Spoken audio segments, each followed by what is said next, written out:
While nationwide protests appear to have started fizzling out, the Nigerian government says it will not tolerate calls for coups. After some protesters in northwest Kano and Kaduna states waved Russian flags while marching in the streets, it will be recalled that thousands in Nigeria took to the streets in Lagos, Abuja, and elsewhere last week to denounce President Bola Tinubu's economic policies and government.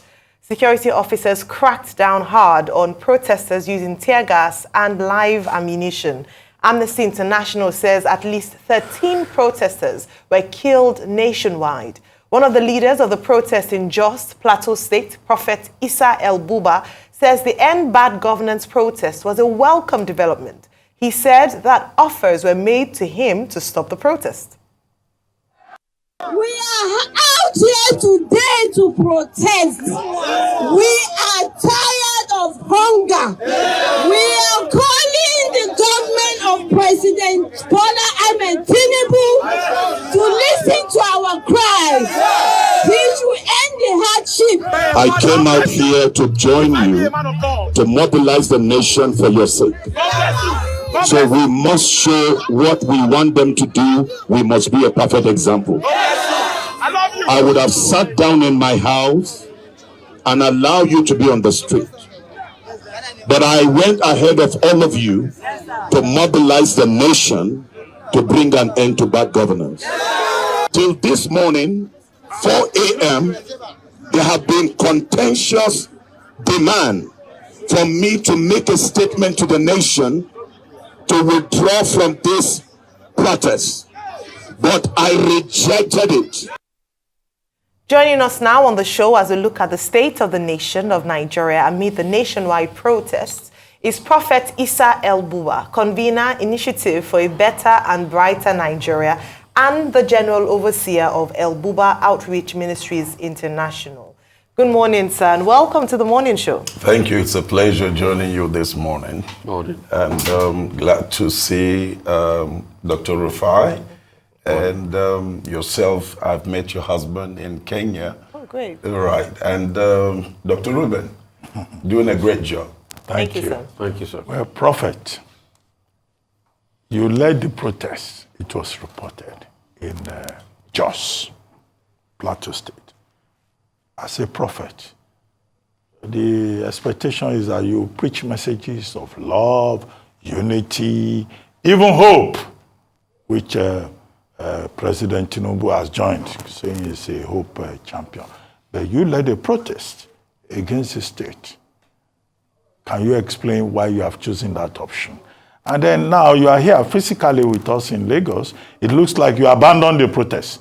The protest was supposed to be August 1 to 10. Were you persuaded by President Tinubu's address to abandon the protest and leave Jos and come to Lagos? Well, those two issues. Let me answer that last one before I get to the first one. Having abandoned the protest, I believe that you've seen that there was curfew that was declared on the plateau, and also I have some meetings with some of the leaders here in Lagos that we need to sit down and look at the whole situation, and also on how we are going to keep the fire burning until we get things right. And so I'm here specifically to be able to strengthen the hands of men and women that are also willing to fight and to sustain the fight until we recover. You brought the Plateau spirit to Lagos. Yes, because Plateau stood out. By the grace of God, we were able to lead the protest without one soul, without losing one soul, without a breakdown of law and order. And so it stood out in all the protests in the country. And everybody was calling on the Plateau model and template on how they need to follow what we did on the Plateau. So let me come back to the first one. The first one, I'm a prophet by calling. And if you look at the calling of true prophets are restorers of values. True prophets are people that raise the standard of what a society needs to look like. True prophets are men and women that restore certain truths to the society and to its leaders. True prophets are men and women that can look up to the eyes of anybody who is doing what is wrong and confront the person without bending down their eyes. True prophets are not materialistic, and they are not people you can buy their conscience. They are emotionally detached or separated from people that will manipulate them for anything. They actually stand for the purpose of God on earth, and they also present the needs of humanity to God. So they stand in between, and that means that they are there for the defense. For instance, the Bible says that Jesus Christ came into this world in order to redeem humanity from captivity. And if that is what Christ came for, to redeem us from captivity, for this purpose, the Son of God was made manifest. Prophet, sorry to interrupt you. Yes, sir. The same Bible, Yes, which is sir. the main textbook. Yes, sir. Romans 13, verses 1 to 3, says that the people should submit to the governing authorities. Yes. Do you object to that section No, of you the have to Bible? understand the context of that scriptures. What is the meaning? Why did that scripture? The scriptures there did not say we should cover the iniquity of leaders. But the scriptures there is saying, look here, you sustain institution by invoking the power of God. Now, anything that contravenes the constitution or the institution of God's word, you are meant to go against it. That's why Paul, the same Paul who gave that admonition, said in the book of Timothy, what did he say? He said, all scriptures is given for instruction, for admonition, for correction, for rebuke, and for righteousness. All right, sir. Okay? So what we are called for is to correct, is to exhort, is to lift up the standard of system and society for the benefit of the people. That's why you're a shepherd. You're a shepherd not to see the people go the wrong way. You're a shepherd in order to guide the people on the right path. All right.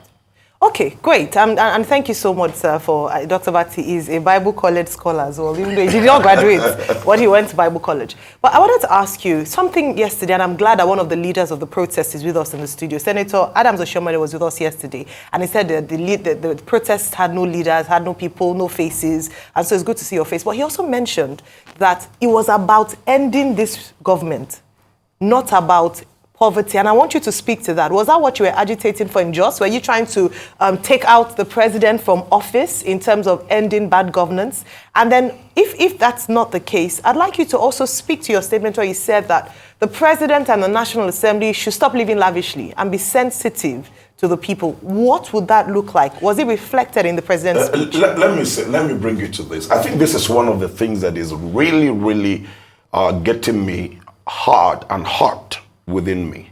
I've observed in this country that we love to sit on the chair of deception and lies. And I'm being very frank with you. Most of the political class, I say most, and that means 90%, come to a stage where they feel they can lie on the people and deceive the people or manipulate the people.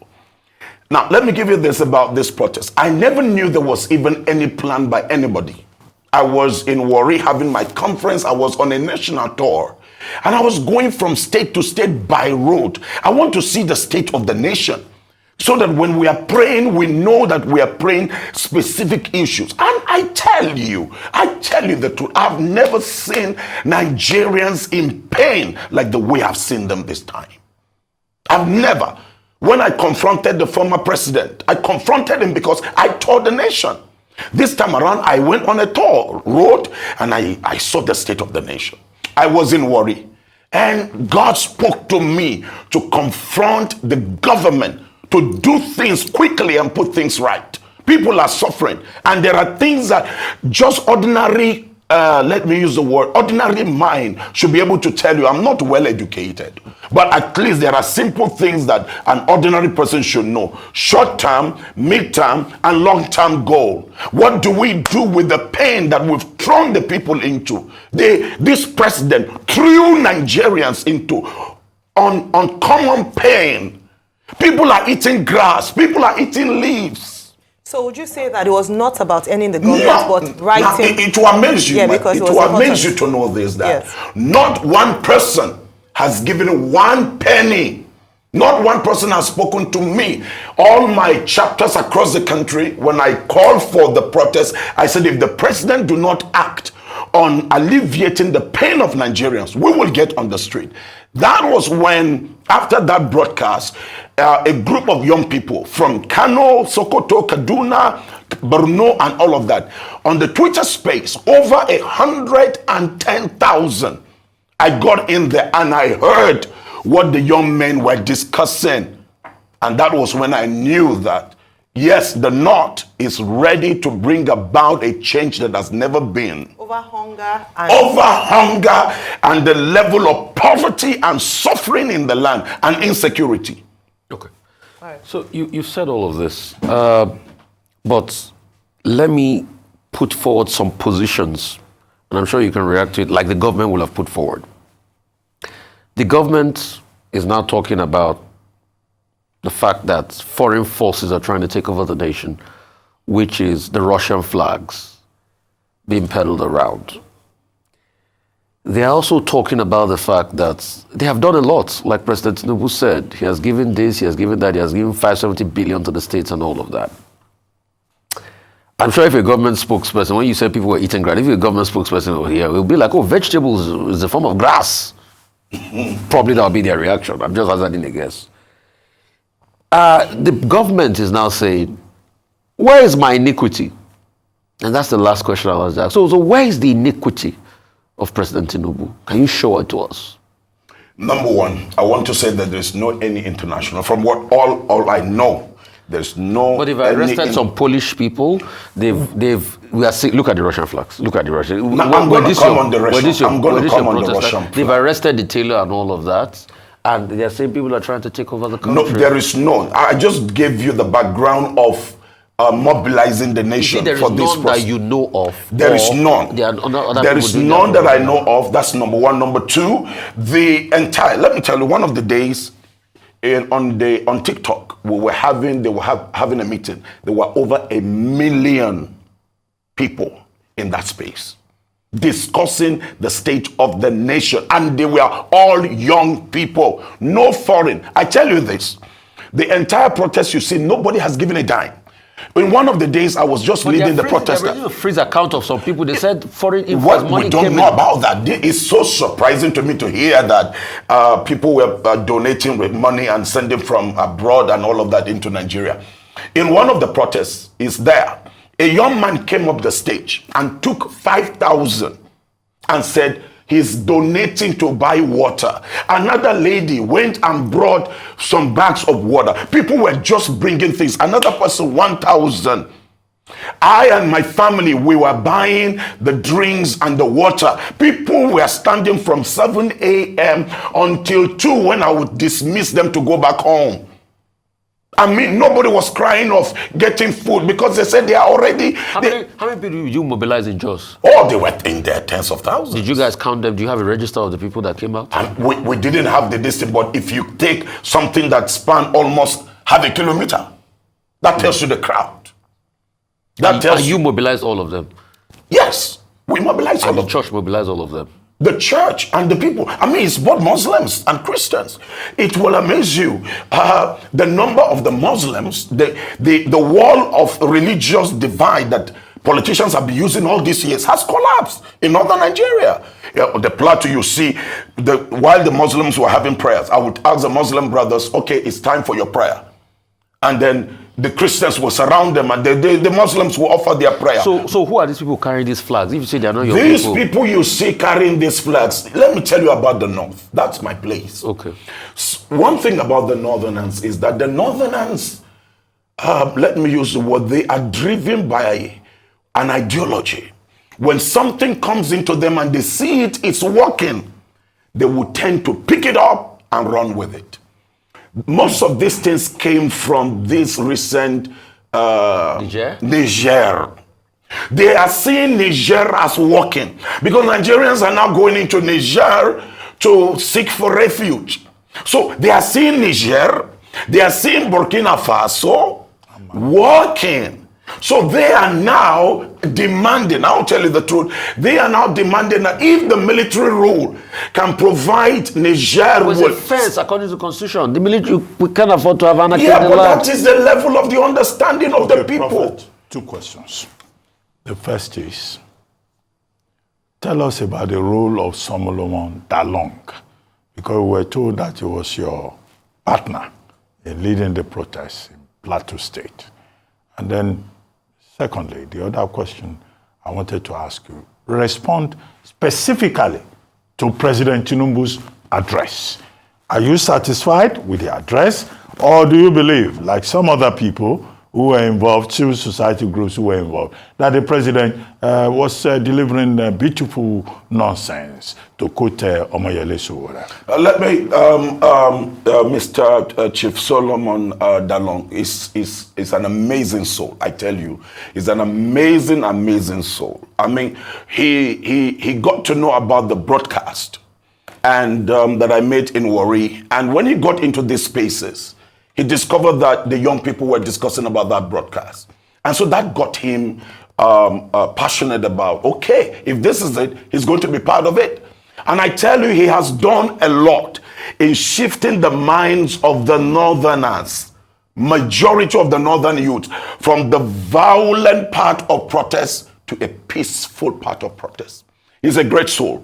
Number 2, he came out to apologize to the Nigerian people that I was part of a government. We promise you that this is what we're going to do. But I feel so bad that we did not deliver, and I'm sorry. And he apologized before the entire crowd. That is what leadership is all about. And I tell you, if we can have few... That's not Tinubu, that's Buhari. Yes, that's Buhari, but he was part of a government. He was part of APC. This was what they promised, but this is what they brought on the people. So one thing with leadership is to own up your irresponsibility or your failure. Let me come to the presidential address. I mean, that was, to me, that was out of point.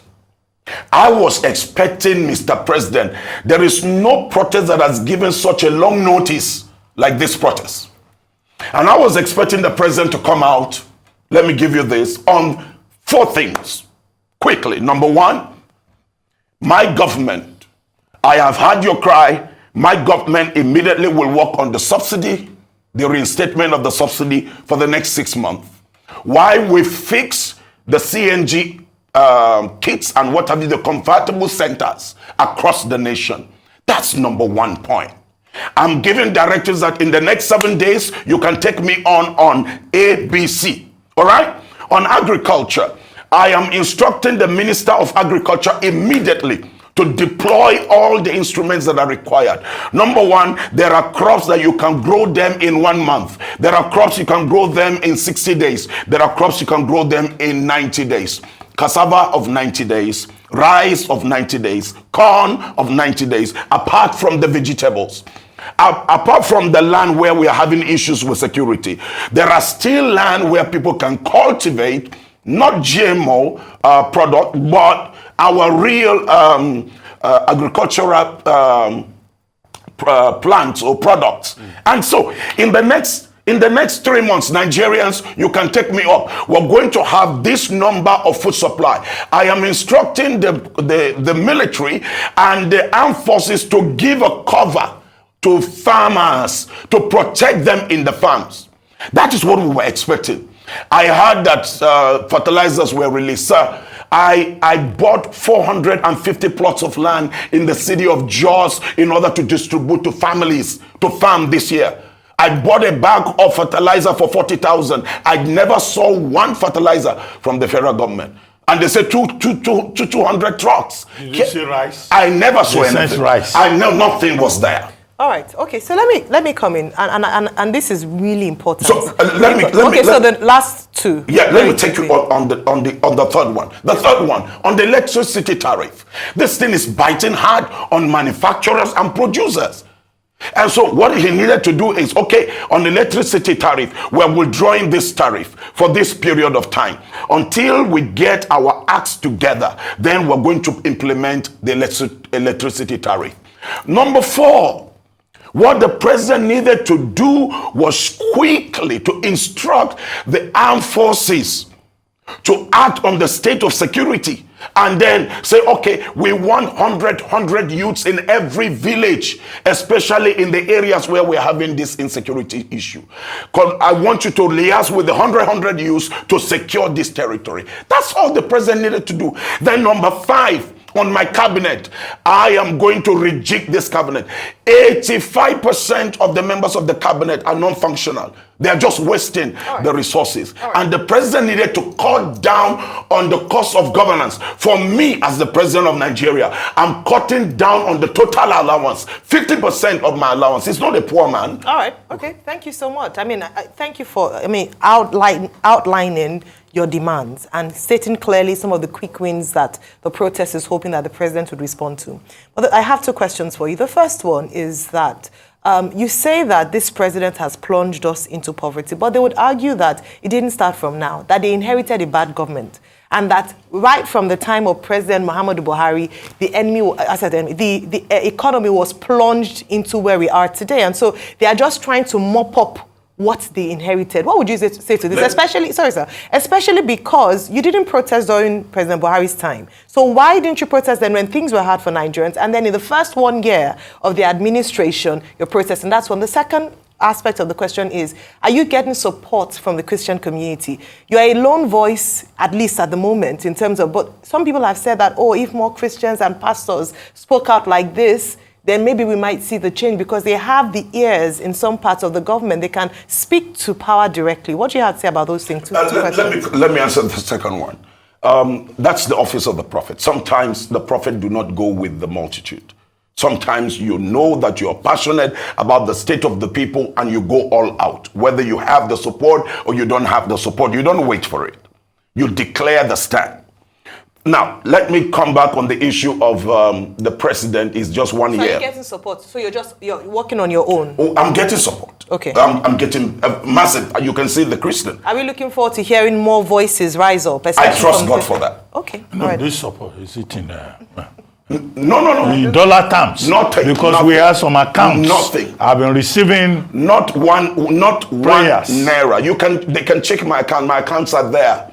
It's all run by my family. The accounts are there. Not one dime has come from anybody. Are you mobilizing more Christian voices to come? I'm mobilizing more Christian voices and Muslim voices. Because right now I have a lot of sheikhs who have moved away from what they used to know and what they used to teach. Now they are ready to begin to teach the right thing. The affliction you see, the massive, response from the Al-Majiri is because of the wrong teachings some of the Islamic scholars gave. And so now we are uprooting that. Fair point. Okay. So Okay. The first now the first question. This administration saying that they inherited Let a me bad say this to economy. you. It's not Buhari's administration. The administration of Buhari is Buhari and Tinubu's administration. I can tell you that. What, in the last 8 years? Or the last Yes, 1 year? because some of the ministers you see in there were given by Tinubu. Some of the parastatals were run by Tinubu. And remember, Tinubu was the leader of the party. That's why even in the second term, he came and said, this is the man. He went all out. This is the man that will fix the nation. So he's responsible for how? He's responsible. And let me take you this. If you're a leader and you're eyeing a particular position and you want to take, even when you don't have it, you do your homework.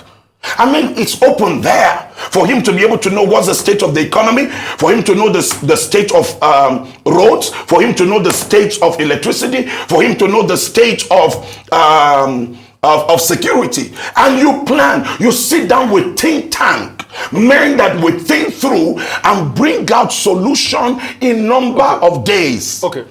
Reverend Buba, I get you. But let me also be brutally honest with you. A lot of people will say, most of the things you said just now, Tinubu's speech addressed it. He talked about CNG. He said we're going to make 1 million CNG kits available. He also went further and he talked about, and I'm trying to be government spokesperson here, which is plain devil's advocate. He talked about agriculture. He said he was going to cultivate 10 million hectares of land. Last year, they announced 500,000 hectares. This year, he says we're going to cultivate 10 million hectares. That's secondly.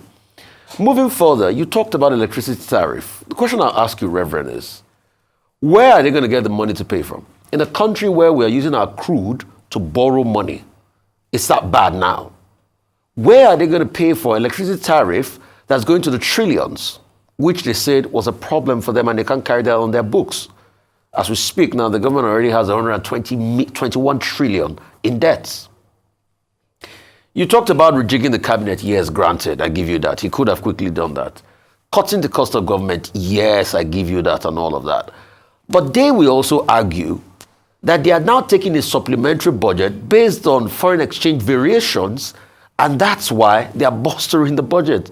So they are saying, we are doomed. You are saying they can do better. What's the argument here? Let me give you. When did they promise that they were going to supply the CNG kits? No, that promise, Reverend, in all fairness to you, it's been long. In fact, the promise has been since the days of Buhari. Okay, all right. Tinubu president said 5 million. Okay, they promise you, let's assume that the president came on board and did what he did, the wrong policy that he threw to the Nigerian people and threw them out of balance. He made the promise, let's assume, in the month of June. This is now August 2024. Not one kit have we seen. No, they will also argue with you that they've seen some CNG buses. We haven't seen, sir.